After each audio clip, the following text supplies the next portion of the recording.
What's up? It's your boy Phil, and this is the Fourth and Whatever podcast. And it's your boy Woody, the co-host. Hey, this podcast is about football and whatever else is going on in the world. Today we're going to be talking about why we got into coaching and definitely the Pope who just got named today. The Pope. Right. So, you want to go first or you want me to go first? You can start us off. Okay, so the reason why I got into coaching was honestly, I saw that when I was playing football. I'm 5'5" and 180 pounds. Let's get in it. High school. Let's get it. I love football, but I'm also a realist.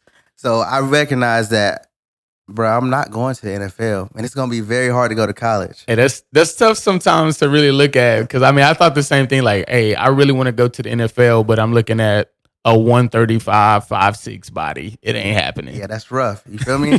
So on top of that, it's not like I was playing receiver or something like that. Yeah. They had me playing fullback. So you talking about I'm supposed to go fill Mike Allstott shoes? Ain't gonna happen. I'm too little for all that. All right. So that was the initial. I always loved football, and I knew I had a different approach to the game as far as simplifying it for people. Yeah. And then beyond that, I saw how much you could teach life with the sport. Mm-hmm. And so even now, my main thing, if I'm tying something in, the kids struggling when watching film, I'm tying it back to like, you got to be intentional about this, because in the same way in your life, you got to be intentional about these things so you can be productive and you can actually grow as a person. Yeah, absolutely. I definitely see where you're coming from, because a lot of times when I'm coaching kids on the field, I try to give them real life scenarios. So yes, in football, I need you to do this because in life, this is what that looks like. And so I think that's a great analogy that you use right there, trying to tie football and life together into one. Yeah. And so like with these past few years of me coaching safeties, and I got a 5'4" safety, and then I get another kid the next year who's 140 pounds, and then we're asking him to go set the edge against tight end or go set the edge against their fullback who got 60 pounds on him. I'm asking you to do something that anybody else in the world is probably going to say is too hard.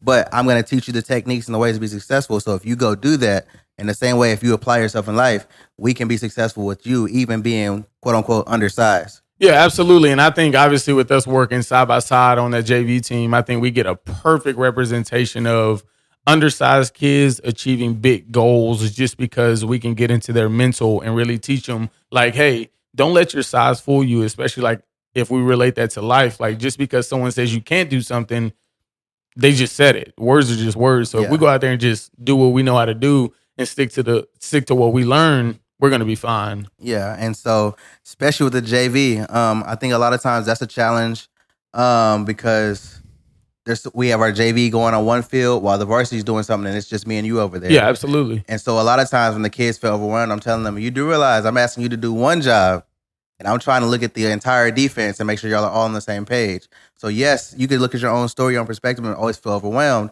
or you can figure it out so that you can be successful in the situation you're in. I'm just asking you to cover your number 2 vertical, brother. Absolutely. That's it. Just do that. I'll worry about the rest. You do your job, and if I get everybody else on the same page, everything falls in place and works out. Yeah, absolutely. And I think a lot of what these kids don't understand is, like you said, like with me and you being 2 coaches for a full offense and a full defense, like the kids are so worried about that one position and what am I doing? They don't understand when we revert this back to life.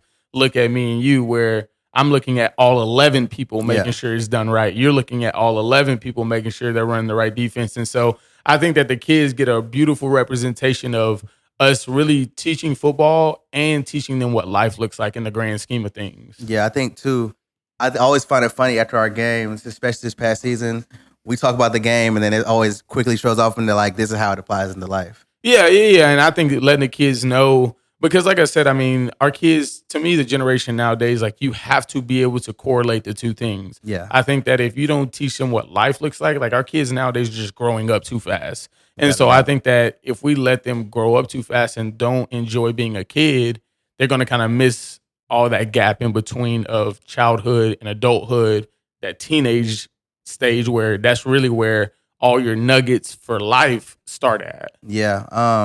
And then it's like you said, it's supposed to be enjoyable. Because sure. A lot of times, like these kids start playing sports so early that their parents have been telling them this is your way out or this is how you're gonna make it to where you're gonna be. Like these kids, by the time they get to freshman and sophomore year, they've like lost the love of the game already. And so I feel like my big thing I try to do as well is try to make this be reminded. Like I may be teaching you life lesson with this, but this game's supposed to be fun. And no different than whenever you're pursuing what you're pursuing. If you hate every moment of what you're doing, you're not gonna stick to it. So you got to find a way to have the joy in what you're doing as you are disciplined and as you're pursuing what your goals are. Oh, for sure. And I think that the biggest thing that we as coaches don't really see, just because we kind of get firsthand, but what a lot of parents aren't seeing is the burnout rate for these Yeah. kids.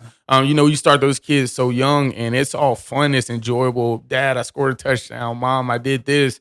And then by the time they get to high school, it's, hey, I just want to be a student. Like my Yep. body hurts.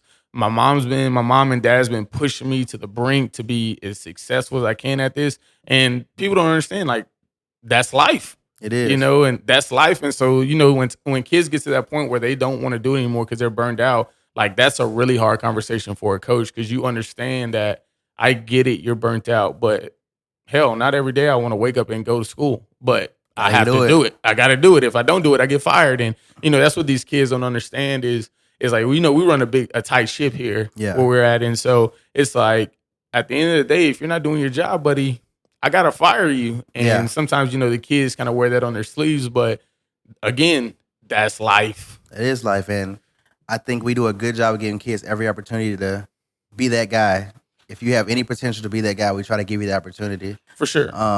And so, even with them grinding, and I'm unfortunately in some ways these kids gotta grind because the level of competition and the skill level of kids is so high already once they get to high school that these kids that aren't practicing all the time are way behind, and it's hard to deny that unless a kid's just ridiculously talented out of nowhere.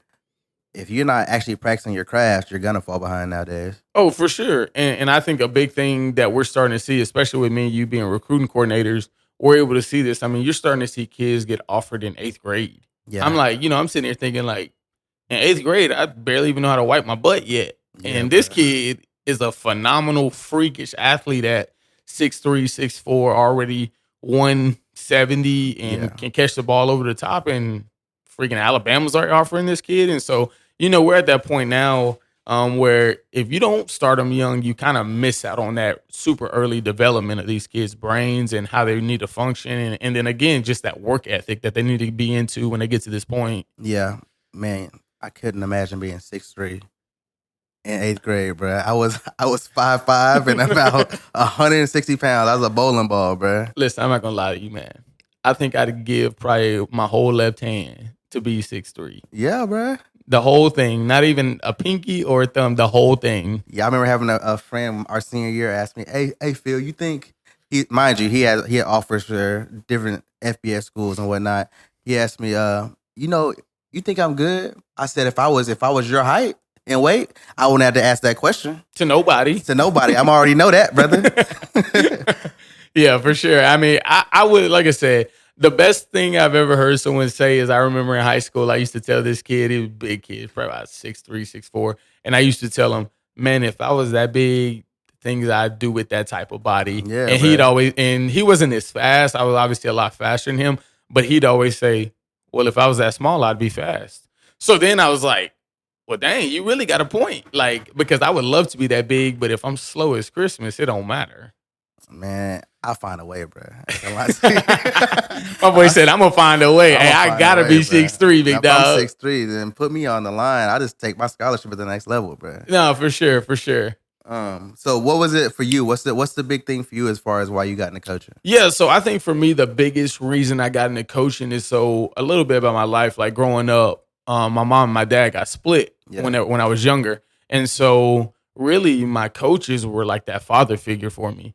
It was because of coaches that I got into coaching, and they kind of showed me like what's right and wrong. And obviously, I was a young, dumb teenager, just like all the other ones out here. Yeah. But the biggest thing he showed me was, hey, if you want something in life, you got to go work for it. Right, And so he never let me take shortcuts. He never let me get down on myself, because he said, hey, Preston, you're destined for something. But when you're, again, 14, 15 years old, you can't see that. You don't know what Yeah. that future holds. And now looking back on that coach, it kind of started resonating with me. Like, it's crazy because I kind of coach how he coaches, Yeah. and so when I think back to how he coached me, it was very like hard nosed, in your face. I'm gonna tell you exactly what it is, and I'm not gonna beat around the bush. Yeah. Now, what's tough about that is not every kid can be coached that way. And so I think that the biggest thing I had to learn in my coaching career is some kids you got to be really, really hard on just because that's the way they like to be coached. And Yeah, some kids you really got to like pull in tight and treat them like a son and coach them hard, but love them even harder. And I think that's one thing our head coach does a great job of without a is doubt. whenever you coach that kid hard, you better love that kid hard too, because again, at some point you're going to be relying on that kid to make a play on Friday nights for you. Yeah, But again, I think the biggest thing that got me into it is just a coach believing in me. And so now to go tenfold on that is I want to be that coach that these kids can say like, hey, this coach is like a father figure to me. yeah, And so obviously, being in a situation where we have so many kids who are coming from kind of split households where it's just mom or just dad or living with aunt or just uncle or living with grandmas and grandparents and all those things. It puts us in a great position to really show them what strong men look like. And I think, yeah, sometimes at points we kind of kids kind of lose that sight of what that looks like, especially in our world today. I mean, yeah. it's crazy right now with what all that looks like. So I think giving them a good representation of that, which is what he did for me, is kind of what helped me out in that. I got you. And let's see, that's one of the big reasons why I bring my boys to the school with me a lot. Yeah. Is because it's not just that I want to spend time with my boys. Like I love that. That's why they're there, of course. But beyond that, I want these kids who come from homes where may not have a dad to see an actual dad up there with their kids, teaching their kids, getting after their kids, allowing their kids to experience life and be taught by a man that they may have missed out on. So in the same way, when they got questions or they want to come through the house or whatever, they're getting to see that and kind of getting to experience that early. Because Oh, like the way I grew up, I was my home. I was the only kid I grew up with whose parents stayed together through everything. So yeah. my spot really became where all my friends showed up at, and my parents were like the example for all my friends of what a home should look like, and people staying together and fighting through battles and doing life in front of other people. Yeah, for sure. And I think that's kind of what you said. What you said right there at the end was perfect. Doing life in front of people, Yeah, and I think that's a perfect representation of what we as coaches do. And a big reason why I think a lot of coaches get into coaching is to show them doing life with other people looks like. Because again, nobody really goes through this world and don't have somebody there around. yeah, The best thing a coach ever told me is for the rest of your life, unless you're a CEO, you're gonna have a boss. that's So facts. you got to understand and you got to learn how to take criticism, regardless if it's good criticism or bad criticism. You got to learn how to take that. And I think us as coaches, that's what we get to show is, hey, again, like I talked about a second ago, is you can be hard on kids, Yeah, but you can also love on those kids too, because I think that that's showing what a father figure looks like. I think that's showing what a good coach looks like, and what a good coach does is he coaches you hard because again, when coaches see potential, they want to make sure you get to the top end of that potential. Now, are they always going to reach that? Absolutely not. no, But the goal is to get them there, and I know most coaches would always say this is a term that they say all the time. Once I get quiet, that means I'm done. yeah, And you don't ever, as a coach, you never want to get to that point to where yeah, you're done because our goal as coaches is to never give up on a kid. We want to make sure we push that kid to where he wants to be at. We're looking for great husbands, fathers, brothers, yeah, all those things. And so when a kid gets to that point where they're just like, yeah, I'm done. This is dumb. Then it's kind of like, you kind of take a jab on the face like, man, that was tough because I've really invested a lot into this yeah, kid. And so being able to show these kids what that looks like again in a coaching world back to them, I think it looks we got to make sure it looks nice and neat for them. for sure. See, I think too. A lot of times, whenever we're as coaches, when we make mistakes with our kids, as far as we jump them for something and find out later we're wrong, I think it's crazy how far being accountable our stuff. Like we preach to them, going back and telling them like, "Hey, I was wrong," and being Yeah. accountable. Oh That man. mess, that alone right there, usually that'll solidify a relationship with a kid. Oh, for sure. And I think that something that you said right there is accountability. Yeah, I think that obviously that's one of our pillars. And so if you can't be accountable, you can't be in our program. the most stability. It's accountability. You I feel mean, me? that's just the way it is. And so, but I love that you said that because I think as coaches, that's the hardest thing is to go back and retract and tell them, hey, like, man, I was wrong. Yeah. But by doing that, you show them one, you're a human. Yep. And two, I think, like you said, you've now built that relationship where when you're wrong, you can voice that to them, and there's no hard feelings between student and coach. Yeah, when you model that, that becomes the identity of your room a For lot of sure. times because Absolutely. a story I have is my head coach when I was in high school. I've been telling them all week, take me off a field goal, bruh. There's no reason for me to be on the extra point. Y'all want me Yeah. to step down and reach? I am 5'5", bro. My wingspan is non-existent. So sure enough, that same week, we score a touchdown. I step down, I reach, I watch the defender go off my fingertips, and then he like tips the ball and it barely goes in. I'm coming off the field. My coach is screaming at me. And I don't ever get it. I don't ever yell back at coaches. He's screaming at me, and I don't know what it was that day. I was like, "Hey, no, I told you the whole week to take me off the." And so he's like, "Dang!" My running back coach, he's laughing, dying laughing, because he's like, "I ain't never seen you get that animated before." So we get to the sideline. He's like, "You good?" It's like, "I'm fine. I'm just saying this. I told you all week this is dumb." So fast forward to the next morning, we're in the whole team meeting, and Yeah. my head coach, Coach Van Over, he's like, "You know, I want to make a point of saying, Evans, he's told me that he reached. I told him he didn't. I watched the film and I was wrong. So I want to make sure I yelled at you in front of the team. I want to make sure that I apologize to you in front of the team." And so that mess there like stuck with me. You can say whatever Yeah. you want, but he was on you, and when he was wrong, he was just as quick to be accountable for that. For sure. And I think the best thing that he did in that situation was he did not address you by yourself. Yeah. He addressed you in front of the entire team. And that painted a picture of I'm human. And Yeah. I know when I'm wrong, I can say sorry in front of this team because we built that relationship where it's just because I say sorry, it doesn't have to be a finger pointing contest. Now it's, hey, our coach is taking accountability for what he did. Yeah. You know, he went back and looked at the film and Evans did reach. So I'm sorry for that. So that was huge. And I know that, like you said, it's crazy that however many years ago that story will never leave your mind. No, It's we're stuck not. in your mind now. Yeah. And so I think that's huge. And just on that same token, apologize to your kids, bro. I be seeing too many parents that be jumping their kids' tail and they be wrong. And instead of saying sorry, they say, "You want to go to McDonald's?" No, I need you to go ahead and apologize to your kid, bro. Hey, nah, man, that $2 sandwich should cover it up, big dog. It's not, but the McDouble is not hitting like that. Oh, it's not. Hey, man, the big double really be slapping. But Hey, no, yeah. I agree with you. I definitely think that, again, I think that it goes for coaches and it also can go for parents that Yeah. when you can be transparent with your kids and express when you're wrong, I think now you've painted a picture for them that, hey, when you do wrong, you can be transparent with me. Yeah. I think that when kids know that their parents did wrong and their parents are trying to cover it up, that's when you get sneaky kids. Yeah. You And create so, that. yeah, you can't be mad at them for being sneaky now when you've created that. You've told them pretty much, not told them, but you've shown them that this is normal. Like Yeah. when you're wrong, retract, cover it up. Hey, let's just go get a sandwich and call it good. Act like it didn't happen. But it did. Nah, Bucko. I know that happened. Yeah, bro. I saw you sneaking in the pantry last night, brother. Hey, chill out. Nah, for real. Like, hey, no, you can't add them cookies. No, buddy, I saw you in that pantry. So you fail to realize I counted how many bags we had, bro. I knew there was 5 in there, and I got up this morning. There was 4 left, bro. Nah, You just took my snacks for lunch this week. You didn't know that, did you, man? Hey, they wrong for that. They wrong for that, for sure. So let's talk about this Pope, bro.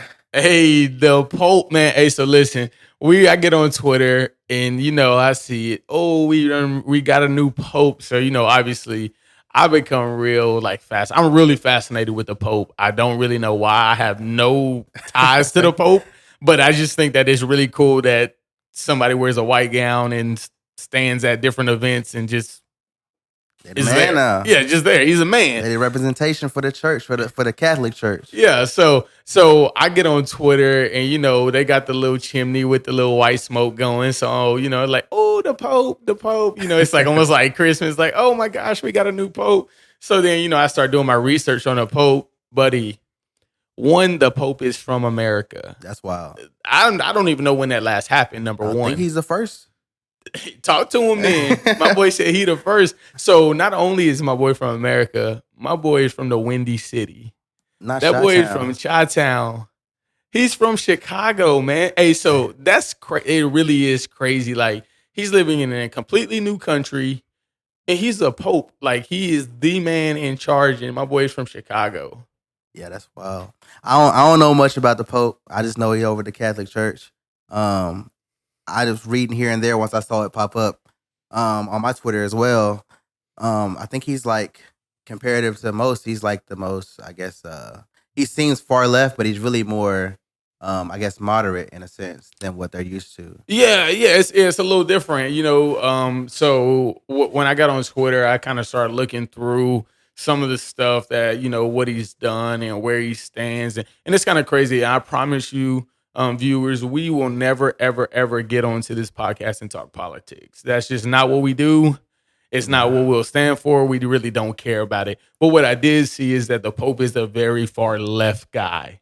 And so Gotcha. that's gonna be really like that dynamic with him and Trump's gonna be really weird, as Yeah. far as like he's gonna want this and Trump's gonna want that. And so Yeah. like that cause a big scene like in our country, in his country. And so I think it's gonna be really kind of crazy to see how these two kind of like blend their lives as far as like one's far right, one's far left, and trying to figure out, okay, where's this happy medium at? Yeah. There's no such thing in politics. There's no such thing as a happy medium. No, everybody just be mad, bro. Yeah. Oh, absolutely, absolutely. Everybody's just gonna be heated, mad, upset, but yeah. Other than that, like I said, when I got on there and I saw that the Pope was named, I was excited for them because I don't know if you know this about. Again, I have so many useless knowledges about all this stuff with the Pope, just because when it came out, I just kind of started looking through stuff and trying to figure it out. Yeah. So when when the Pope dies, did you know that all the cardinals they all meet in this one sanctuary, and so they all pretty much pray, Yeah. and then they have to vote on who they want the next pope to be. And if one person doesn't have at least 2/3 of the votes, they pray again. Okay. Hey, they said God gonna help us figure this out, my boy. Hey, so it's really crazy, and so it's like when one person doesn't like it. Obviously, it's like if the top two people have like equal votes or they're similar, and there's one person that's kind of way at the bottom on the votes, Yeah. he kind of gets pushed to the side burner, and then it's like just two people that we're voting on now.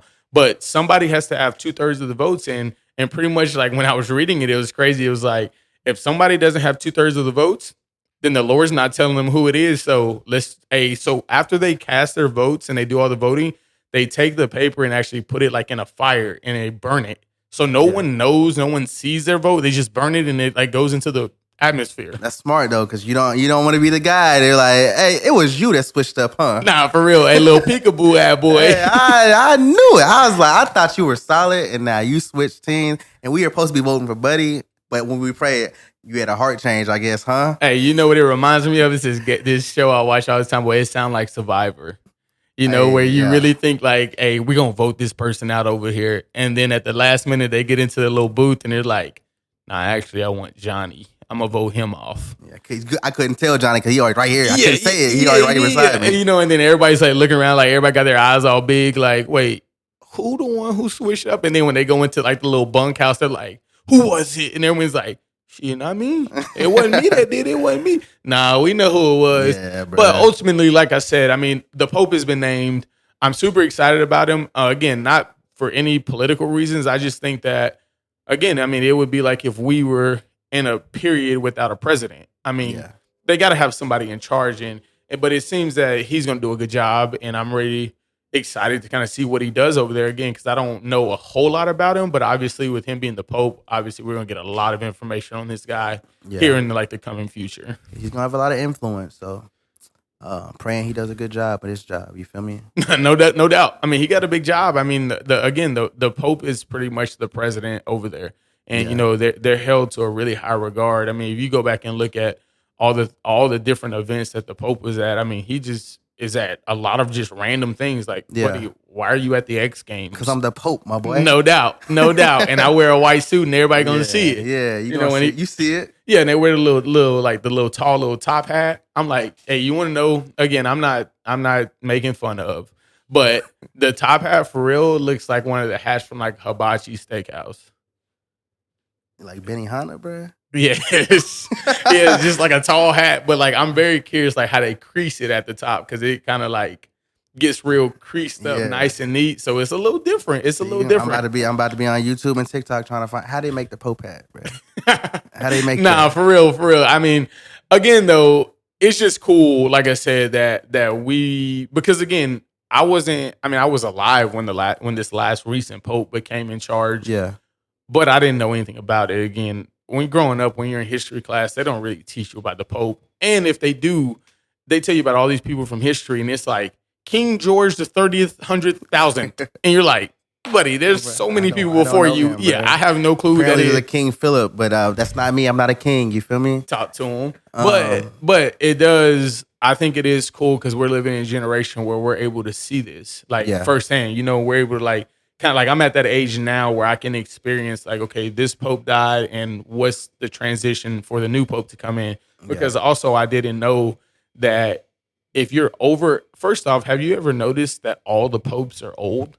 Yeah. Like, there's no such thing as a young pope. They're all old. And I learned when I was doing all this random studying at 3:00 in the morning because I have insomnia, that if you're over 80, you can't vote as a pope or as a cardinal voting for a pope. They think you see now?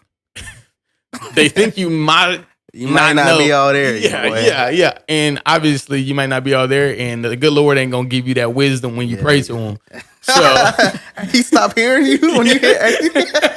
Nah, he don't stop hearing you. But it's just crazy. Like to be the Pope, like you have to be under a certain age. Yeah. To vote for the Pope, you got to be under a certain age. But a big reason why I think that this guy had a good shot at being the Pope is he's only 69.